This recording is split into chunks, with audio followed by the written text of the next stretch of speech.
joined by Aqeel Glass, quarterback from Alabama A&M. Aqeel, how's everything going? Going good. How about yourself? Good. I can't complain. I'm excited to have you on, man, because like I told you pre-show, I'm a former FCS and HBCU quarterback. I played at North Carolina Central, so I understand a lot of things that you're going through right now. And, we talked a little bit pre-show about you. And like I said, I'm a big fan of yours. But with this COVID-19 situation and the pandemic going on, just how are you adjusting to everything on the fly right now?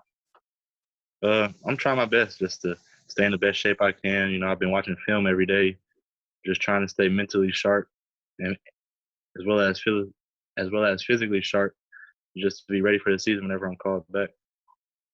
Yeah, and that's the thing right now. We don't really know if there's even going to be a season. So, are you guys back on campus yet, or how's everything going down there as far as how you handling the pandemic? I'm not even down on campus yet. We're still, the set date right now that they're saying is July 20th, but they're saying that may be up in air, so we're not even sure. We're basically on call right now. Yeah, and that's the crazy thing, just because you're seeing teams cancel all of their fall sports, and it's kind of like a wait and see deal. And I know with you being a senior, this is a very big year for you. So let's just talk about, like, if you were able to have a senior season, what are some of the things that you're looking forward to next year?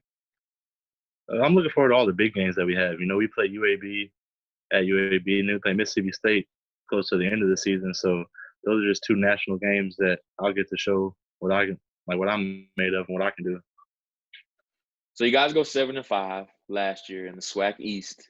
You lose some important games, of course, to Southern and Alcorn State. Those were considered the big games in the conference. And that's kind of the thing out there about you, is that you have to win the big game this year. And I know you're looking forward to the Southern game, and of course, these other games against Grambling and Alcorn State and all these other conference games that you guys have. And do you know when the last time Alabama State won the SWAC?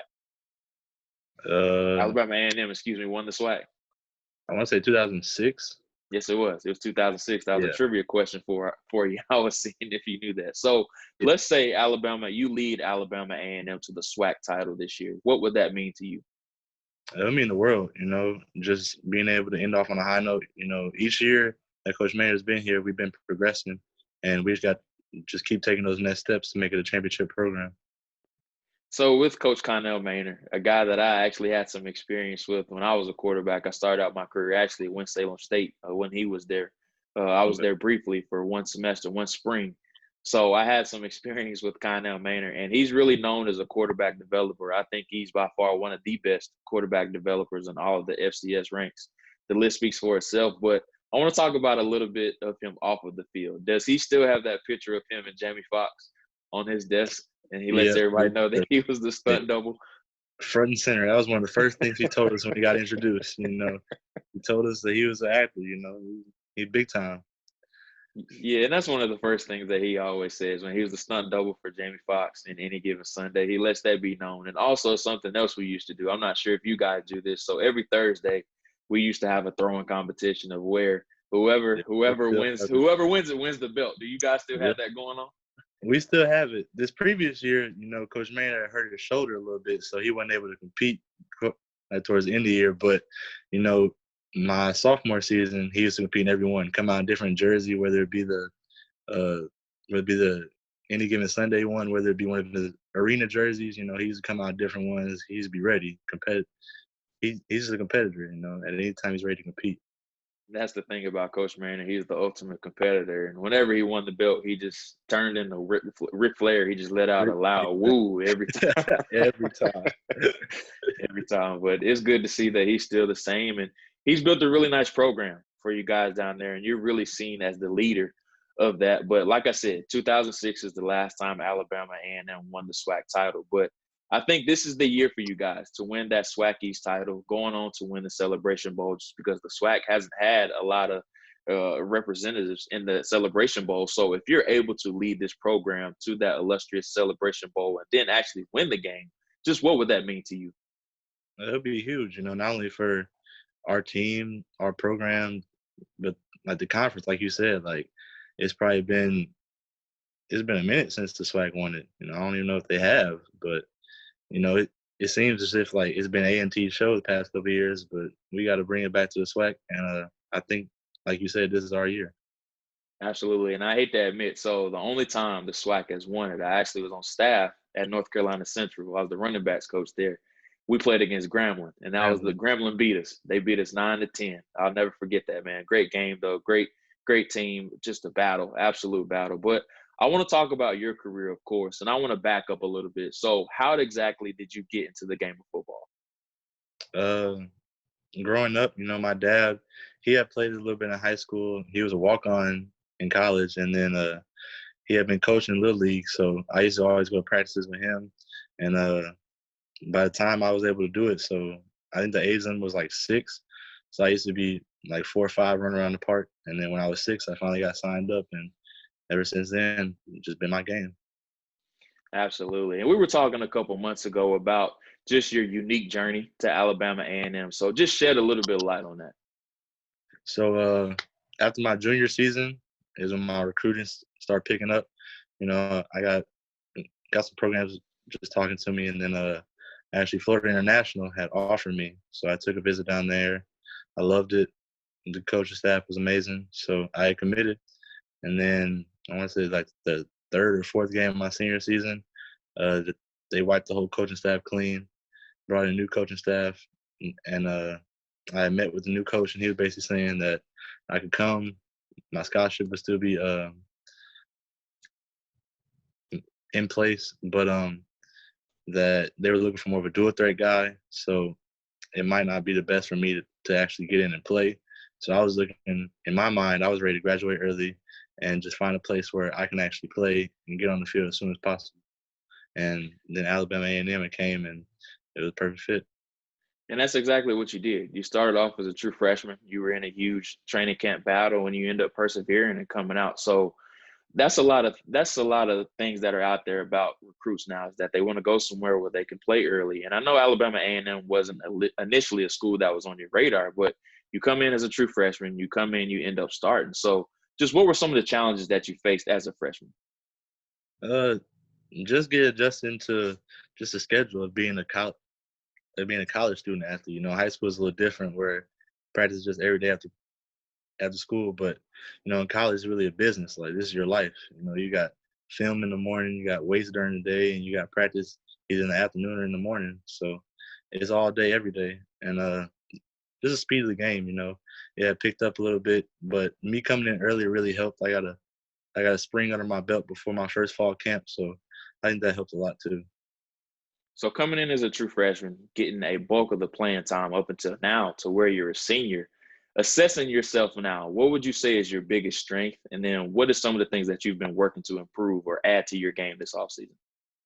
I would say my biggest strength would be just my mind. I feel like with Coach Maynard, Coach Taylor, and Coach Miles, they all have just made me a football junkie. So just knowing what the defense is going to do before they even do it is one of my biggest strengths. I'm a very cerebral guy on and off the field. So just breaking down defenses and being able to know and have a plan in my mind before the play.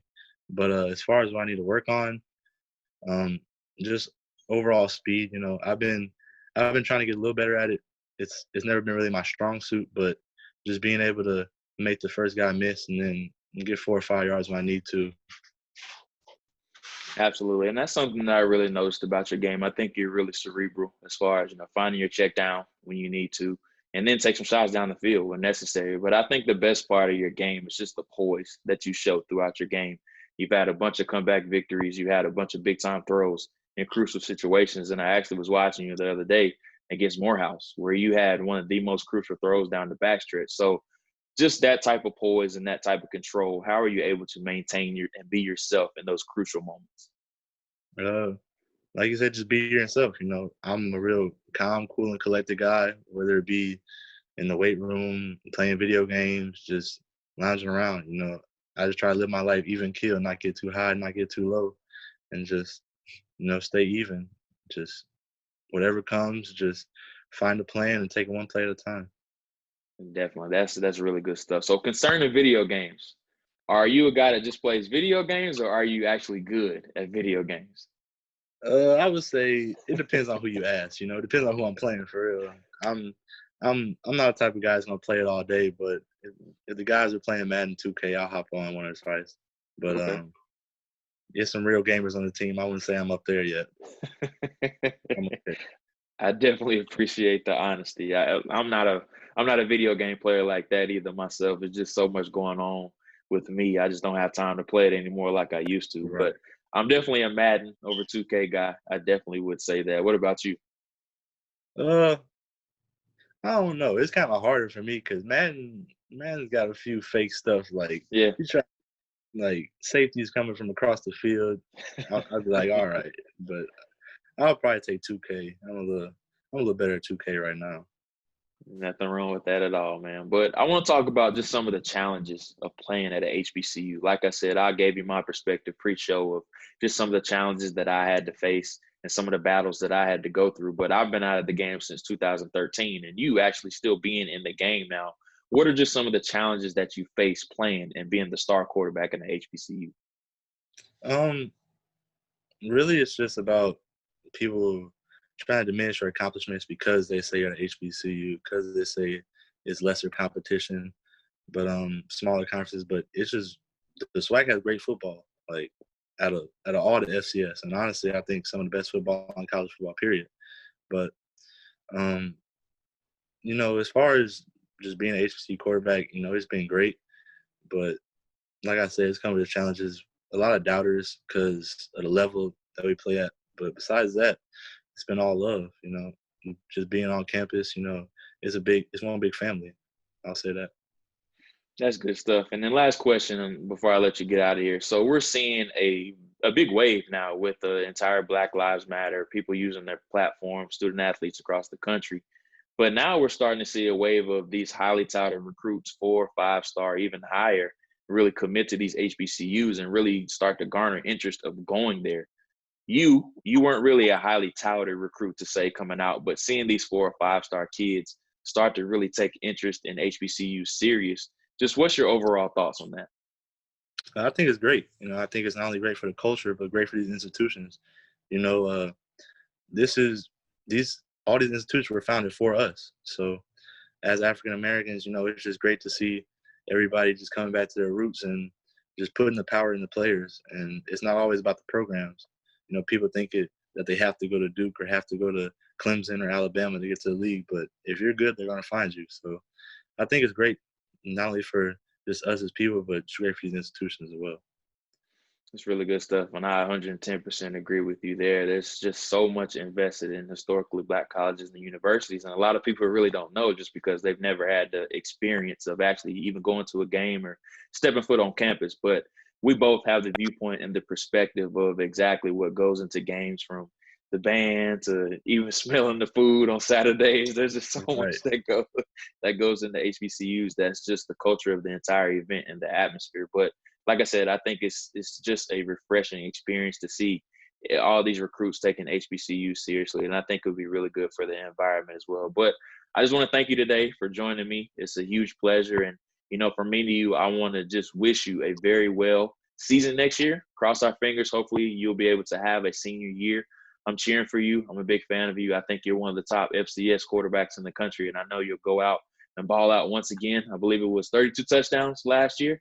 I think you Yep. can get 40 this year. I think that's a true goal for you, I'm sure, to surpass that and then go out and get that SWAC East title and then go get that Celebration Bowl and bring it back to the SWAC. Yes, sir. I appreciate your time. Appreciate you for having me. It's a pleasure to be here. You know, just keep doing what you're doing. I'm seeing you're doing great things, and just amazing to be here. No problem. Thank you for joining me, Aqeel. Thank you.